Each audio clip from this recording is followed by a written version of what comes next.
episode 485 of the Hannah on the Road podcast. I think it's 485. I'm Annalisa, your host for today, and as always I'm coming to you from my living room in Berlin, where it's proper fall / almost winter. The temperatures have dropped a lot in the past days, which is really cool because it means you can wear all the knitwear in the world, and it's really this typical November weather that we have here in Germany, where the sky is grey and the clouds are low, and I absolutely love it. This episode is coming a tiny bit later than usual, simply because life is incredibly full these days and I just didn't have the time, or didn't find the time, to record last week. And it's also probably going to be the second to last episode before I go on Christmas vacation. I'm taking a bit of a longer vacation this year. I'll be going skiing with my family on around December 15th, and yeah, I'll still be working a little bit, but I won't take my camera equipment and I won't be able to record. So here we are today, and I think this is going to be a short but sweet episode because I'm still, as always, a monogamous knitter. Well, I used to be a very much non-monogamous knitter for the longest time, and then I discovered the joys of monogamous knitting. Speaking of, if you want to find me and my knitting and my project bags and everything on the interwebs, I'm hlh.designs on Instagram, and hlh-designs.com is the website where you can find all the beauties that we produce with our small team here in Berlin. Kind of scatterbrained today. Let's see how this episode goes. Okay. I think that's all the administrati. So I have a little bit of knitting for you today. Oh, I should probably also say what this podcast is about, right? Like, what am I? I'm a mess today. So this is a podcast about making, primarily knitting. And that's also where we're going to start today, because I have a finished object to share with you. I proudly present my finished Citrine Sweater. So I'm also going to insert a picture. It's not a very good picture, it's just a foam picture in front of the mirror of me wearing it. But I haven't had time to do proper finished object photos yet. But this thing is so gorgeous that I just had to start wearing it, and yeah, let's talk about it, shall we? So this sweater is a pattern by Emily Green from our latest book, Jewels. It's one of the cover sweaters here, and it's this cropped, boxy shape that I just love to death because it's super versatile. You can throw it on over a long sleeve t-shirt, or a long sleeve t-shirt, a long sleeve shirt, or a t-shirt, or a top. You can wear it with high-waisted pants, with normal jeans, with a dress, a skirt, really with anything, over a jumpsuit, anything and everything. And it's one of the shapes that I tend to gravitate towards more and more, even more so if the pattern in question has really close fitting sleeves, as Citrine does. So I think it's a super wearable, extremely modern shape that Emily chose for her design. And it's made even better by these gorgeous twisted rib details. So the sweater has quite a broad twisted rib brim, and then the twisted rib follows the body before it sort of converges towards the neckline with these little eyelets, and I think it's just incredibly beautiful. It's also very fun to knit. You finish up the entire sweater with a sort of twisted rib narrow neckline, and I think this looks incredibly flattering. I absolutely love the way that it looks. And we've had a trunk show at our local yarn shop Wollen the other day, and I brought all of the jewel samples, and everyone, seriously every single one person who tried on Citrine looked absolutely stunning in it. So, and this is it's an absolutely great pattern, and it was super fun knitting it.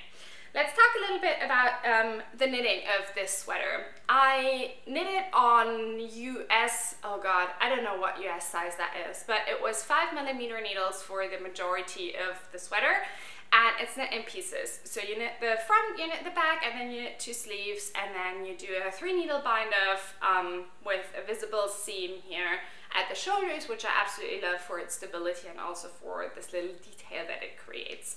And then you seam in the sleeves and seam everything together with mattress stitch, which I've heard at the trunk show, quite a few people were like, oh, we were kind of hoping it was a top-down raglan. Don't be deterred from it. I absolutely enjoy seaming. It's such a, like, I don't know, it's such a meditative thing to do, and it's so fulfilling. It won't take longer than maybe like 2 hours or so to seam the entire sweater. And yeah, I just loved every single stitch of the mattress stitch magic. What else is there to say? We should talk a little bit about the yarn. So the original pattern calls for De Rerum Natura Gilia, which is a worsted weight French merino, and it's absolutely stunning, but it creates quite a thick fabric, and I've knit quite a lot of sweaters in that weight last year, so I wanted to knit something a little bit lighter. De Rerum Natura has a sort of sister yarn to Gilia that's called Ulysse, which is a fingering / sport weight, also a woolen spun, but significantly lighter.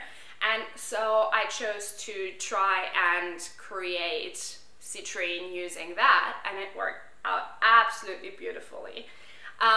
Ulysse is one of those workhorse yarns that you can knit in a variety of gauges. So what I did was that I chose a needle size that gave me a fabric that I loved, which incidentally also gave me the right gauge to knit the sweater in size 2. So this is what I knit, and I think if you're looking for a lighter weight alternative to Gilia, Ulysse from the same yarn company is a perfect substitute. The colorway that I chose is called Goland. It's this really gorgeous heathered light gray that I think just works beautiful with everything, really, honestly. Black, blue, white, pink are sort of the majority of the colors in my wardrobe, and I think this absolutely, like, this absolutely works with all of them. I think that is everything that I have to say at this moment about the pattern. If you have any questions on it, do let me know, but I really can only highly recommend it. I loved knitting it, and I will love wearing this. It also knit up incredibly fast, so I knit this in under 2 weeks, and it's definitely, if you're one of those crazy people like me who likes to knit sweaters for other people, especially with holidays coming up, this is something that you can crank out in no time at all. The pattern is available, as I already said, in our book Jewels, which is available on our website, which is makingminostories.com, and I really just have to find the time or make the time to do a proper photo shoot with a sweater so I can enter it into my wardrobe. Alrighty, from past knitting projects to current knitting projects, I didn't really know what I wanted to cast on after I'd finished Citrine. That was the last thing on my sort of list. I don't really have a list. I have a list in my head of things that I want to make. And I also didn't expect a lot of gift knitting to happen. Now, since I cast on what I'm just going to show you, a few people from my lovely family, really lovely, I love them to death, have reached out and requested various knitted things for Christmas, which I'm too happy to oblige. But yeah, I had no idea, so I was like, oh, what should I knit? What do I want to knit? And there is one thing that is really missing in my wardrobe, and that's shawls, wraps, scarves. And that's because I don't like knitting them. I know. I'm one of those people who really just doesn't enjoy a shawl. Case in point, I don't know if you remember the wonderful Immortalist shawl that I sort of designed late last year, early this year. Still sitting in my whip basket over there. So yeah, I don't know, there's just something about those rows getting longer and longer and longer, and at the end of the day you're left with, I don't know, like a like a very functional piece, and there are also beautiful shawls out there, but the shawls that interest me are not the ones that I'm wearing, because they're with lots of lace, which I don't really wear, but is interesting to knit. So yeah, long story short, I have one triangular shawl that I love to death, but it started pulling quite significantly, and it's also a tiny bit too small for the coat that I have. So there's always a little sort of like triangle of skin here, which gets cold. So I decided that I needed to fix that hole in my wardrobe and make a really warm, thick scarf. And I've had this idea about combining two yarns that have been sitting in my stash for a long time, and I've had it, I don't know, like a few weeks ago or so. And so when Citrine was cast off, I was like, I'm just gonna try and swatch with those two. And these two yarns are these beauties. So this one is about an like DK maybe worsted weight Lana Rara, 100% Swiss wool in a super gorgeous natural colorway. This is the yarn that I knit my Sauvage Ballon sweater out of last year, which I've really lived in last winter. Actually, I have to pull it out. I haven't worn it this winter, I think. So I've had maybe, I think 2.5 skeins, maybe a little bit less than half a skein in addition to the 2 skeins left in my stash. Too little for a sweater, too much for just a hat. So it's just been sitting there. And then I have 2 skeins of this gorgeous naturally dyed Wensleydale by Emma from the Woolly Mammoth Fibres, and I just thought those two would go super, super well together. And I was right. So I cast on a scarf that is now incredibly hard to show because it's actually grown quite a lot. And I'm kind of hoping that the fabric is going to show up accurately on camera because it's really gorgeous. Those 2 tones work so well together, and also those 2 textures of the yarn just create the most gorgeous, gorgeous marl. When it comes to the scarf itself, I took a little cue from Citrine, and I did a bit of twisted rib at the bottom, and then I carried the twisted rib at the sides so that it prevents it from curling. It's still curling right now, but after blocking it's gonna be totally fine. So yeah, there's no pattern to it. I just improvised it. I cast on as many stitches as I wanted the scarf to be wide, and then I decreased a little bit before I started the stockinette section because my gauge in stockinette is a lot larger than in twisted rib. I'm knitting this on my trusted Chow Goose 5mm needles again. Oh, and now I can actually tell you the US needle size. It's US size 8. Yeah, and I'm just gonna knit this probably until I run out of yarn. So this is the first full skein that I've tapped into, and this is about half of a skein left. This is from the first skein of the Wensleydale that I had, and I have an entire second one, so I'm thinking that I might really end up using all of the Lana Rara. Let's see how long of a scarf that will get me. So yeah, I have to say what keeps me going here is really creating this gorgeous, gorgeous fabric. The knitting itself is honestly incredibly boring, and yeah, it just goes to show again that like really it's not, scarf knitting is not my thing, really not my thing.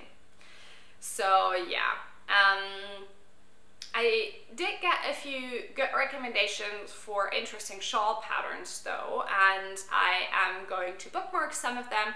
Also, if you have any interest, like any recommendations for interesting shawl patterns, send them my way, comment with them down below. I'm sure I'm not the only one who doesn't really like knitting shawls, right?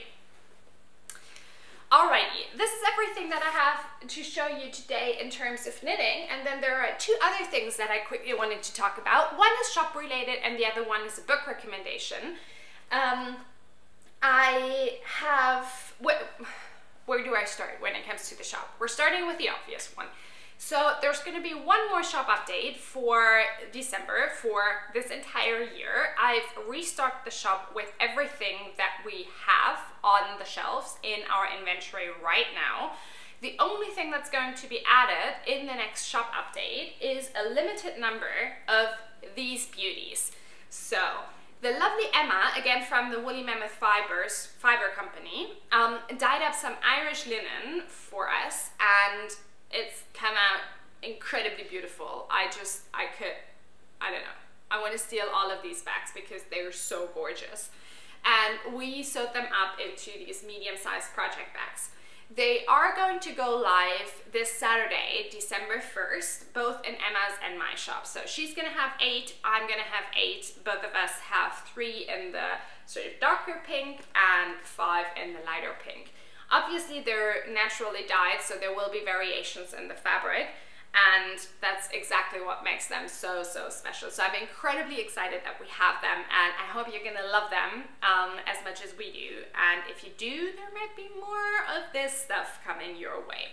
So this is going to go live in the shop this Saturday, December 1st. With regards to the time, I haven't decided that yet. Keep an eye out on my social media, especially on Instagram, if you want to stay up to date when it comes to that. Then a little bit of backstory, background talk about what's going to happen with our project bags next year. So if you remember, a few weeks ago I did a longer customer survey, and I wanted to run a few of my ideas by you, most of which relate to the fact that I felt that doing shop updates and seasonal collections has been at odds with what I want to change in this world. I want us to be more mindful in what we consume. I want us to make conscious choices about what we let in our lives.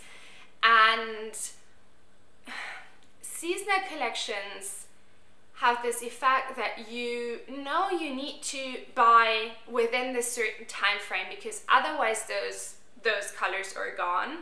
And that effect is increased by shop updates even more. So I think with shop updates, they create an artificial frenzy of like, oh, you need to be in the shop on that day, at that time, to get your hands on what you want, especially if it's items that are only available for a limited amount of time. That is not the decision making, especially not when it comes to buying, that I want to promote.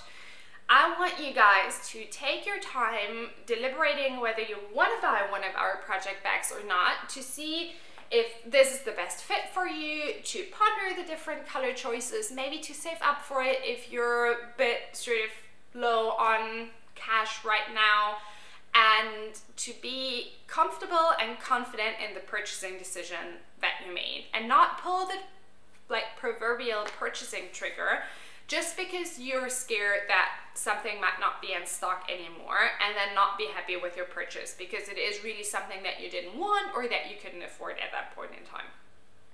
Long story short, I asked in the customer survey what you wanted from us, whether you wanted us to continue seasonal collections or whether you wanted us to introduce a line of signature colors that would always be available. And the vast majority of you, over 2/3 of everyone who answered that survey, said that you want signature colors. So signature colors is going to be, and what we're going to do is we're going to introduce 3 signature colors in January that are going to be available during the entire year, obviously pending stock availability, but we'll get to that in a second. And we'll also add in 1 to 2 seasonal colors that are going to be available for 3 months. So for January, we're going to have 1 seasonal color in addition to the 3 signature colors, and that seasonal color is going to be available until the end of, what is that then? March, so Q1. That I hope is going to sort of contribute to making more mindful purchasing decisions, and also sort of, I think it just feels right, and I hope to everything that's out there that this is not going to come back and bite my butt. But you guys gave me hope. This is what you want, this is what I want, so we're going to make this happen together. The second thing is that we're going to change is I asked you if you wanted to have shop updates or if you wanted to have stock availability at any point in time. And you said you don't want shop updates. I think that was an even higher majority than for the first question with regards to the signature colors. I think over 70% of respondents said that you don't want shop updates anymore.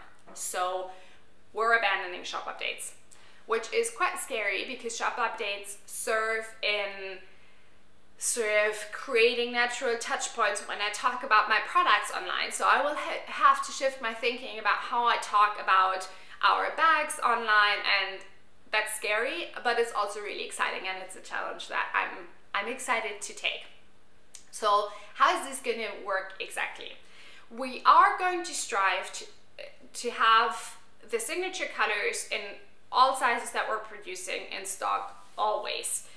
We will continue running on a production schedule like we did this year, which means that I get new bags approximately every 2 weeks. So what might happen is that towards the end of those 2 weeks, some products might be sold out and I will then restock them automatically. So that means that you don't have to be worried about shop updates anymore, about times that things are going to be restocked, because they're going to be restocked over and over continuously during the year, during the month, during the week. The same thing goes for the seasonal colors. So we're going to communicate one day when the seasonal color will launch, and then after that we're going to go into the same cycle as the signature colors, which means I'm restocking them as they sell out. I am nervous about this, but I'm also really excited about it. The only exception with regards to shop updates that we're going to make is when we do collaborations like these or yarn kits, because I think those are always going to be limited editions, so we won't be able to restock them. What we're going to do is we're going to communicate those shop update dates for collaborations or special kits early on the website, so that you can sort of plan. If you are really keen on getting a bag and you can sort of plan around it, then maybe you won't buy a signature color just yet, but you'll save the money for the special bag with the special dyer that we've collaborated that's going to launch in a month or so.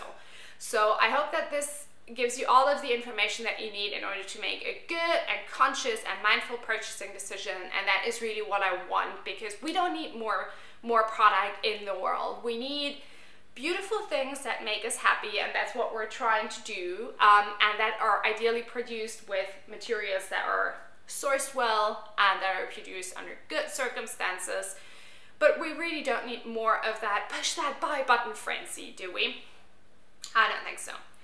I'm nervous, but I'm also excited, and I think this is going to get us into a really good new direction. I would love to hear what you think about this. If you think this is a good idea or a bad idea, please do comment in the comments down below. Alrighty lovelies, this is everything that I have for you today. I will see you again here in about 2 weeks time for the last episode of this year. Until then, have a wonderful rest of November, a beautiful start into December with lots of love and cuddles and knitting and candles and light and joy. Talk to you soon. Bye bye.